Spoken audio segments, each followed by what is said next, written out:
Now! Stand up and walk towards us! Air carrier's gonna go ahead and fly whenever any. Take kids down 16.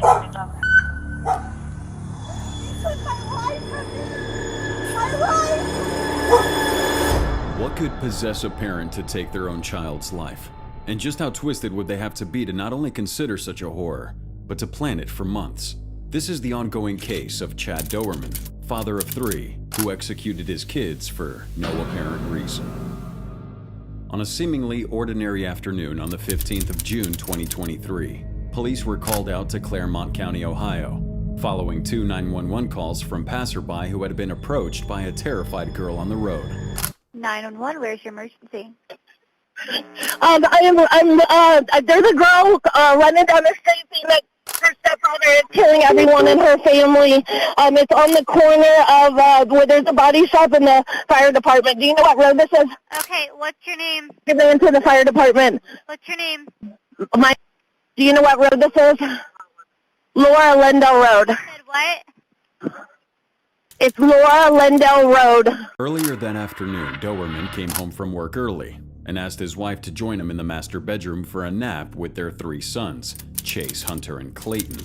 While his stepdaughter was in the next room watching TV, Dowerman suddenly took out a rifle and shot his 4-year-old Hunter twice in the head.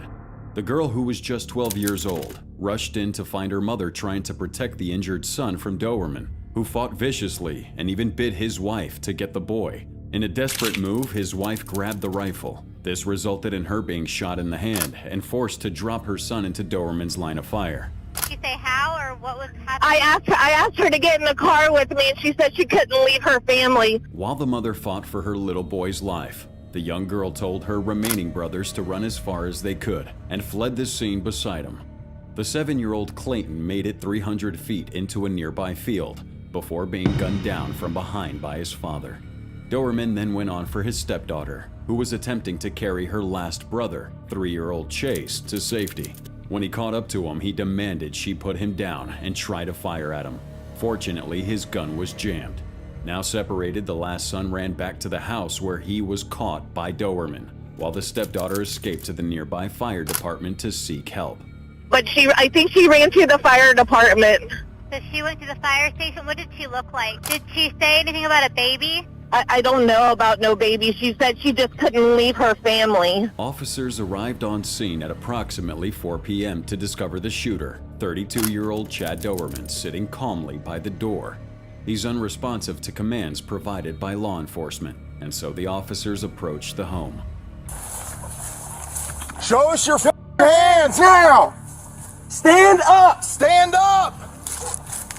Stand up! Stand up now! Stand up!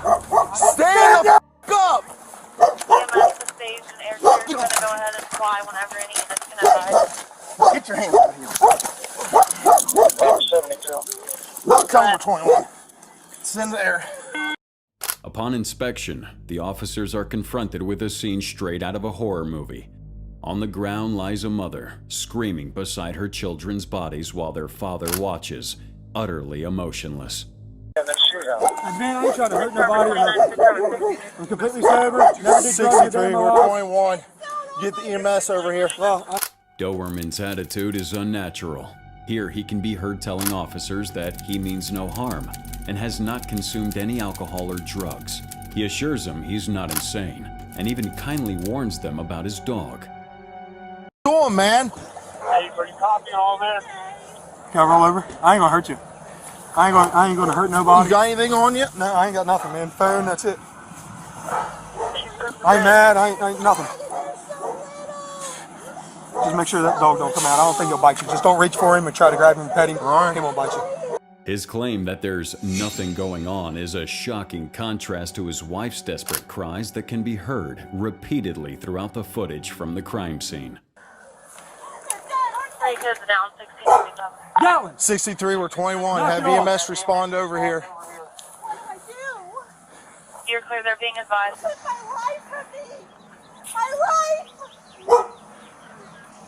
There were 9 shots fired in total that afternoon, with one of the boys shot once and the other two shot 4 times each. Strangely, he made no attempt to murder his wife or stepdaughter, despite knowing that they alerted the authorities. You the only one else inside the house? What?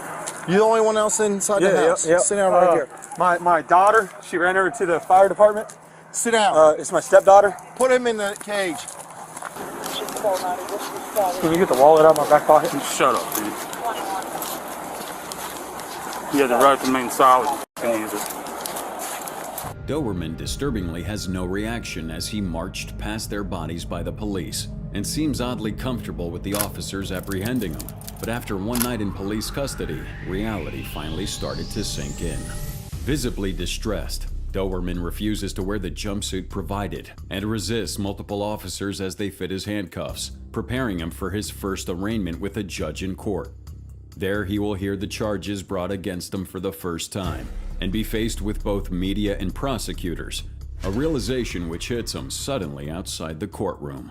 No, God, look at me. Take a deep breath. Take a deep breath. No, I know. Just take a deep breath for me, okay? I'm going to have your public defender come back and talk to you, okay? And then we're going to go out and we're going to do your hearing. Can you hear me? Do you need a second? Take a deep breath. With Doberman's former bravery gone, he's clearly petrified and struggling to withhold his panic. Once he regained control of his emotions, an officer explains the process of the initial hearing. He's warned about the media and told to pay attention to the judge alone. Use media out there, okay? When you walk out, you'll see a piece of black tape on the floor. All I need from you is to stand on that piece of black tape, face the judge only, and just listen. They'll say that you have the right to remain silent, and I advise you to use that, okay? Because everything in there is recorded. So I want you, again, just to stand there, look at the judge only, don't turn to the media, don't turn to anybody in the audience that you may know. Listen to the judge and let your public defender do the talking for you, okay? Do you have any questions for us? It's clear that Doberman's struggling to pay attention. He may even be experiencing an episode of dissociation, a defense mechanism in which the mind emotionally detaches from its surroundings as a response to intense feelings of stress or trauma. It's not uncommon for criminals in Doberman's position to experience dissociative episodes. This might explain his lack of emotion at the crime scene. After being numb for so long, his nervous system is now being flooded with all the feelings he was holding back. Doberman arrives in the courtroom. The prosecutor lists his crimes in detail, describing this as a case of unspeakable horror. Judge, I asked the court in setting this bond to just begin to imagine their fear. This was the man that every day they woke up looking to for protection, love, guidance in all things. The man they trust more than any other person on earth. The person they rely upon to keep them safe from harm. He was their world, he was their guardian, and he executed them in cold blood. We know that from his admission. According to a statement from the murderer himself, it's revealed that this act of violence was not an accident. It was a calculated execution.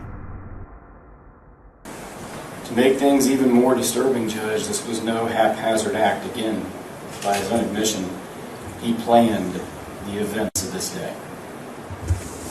This did not happen on a whim.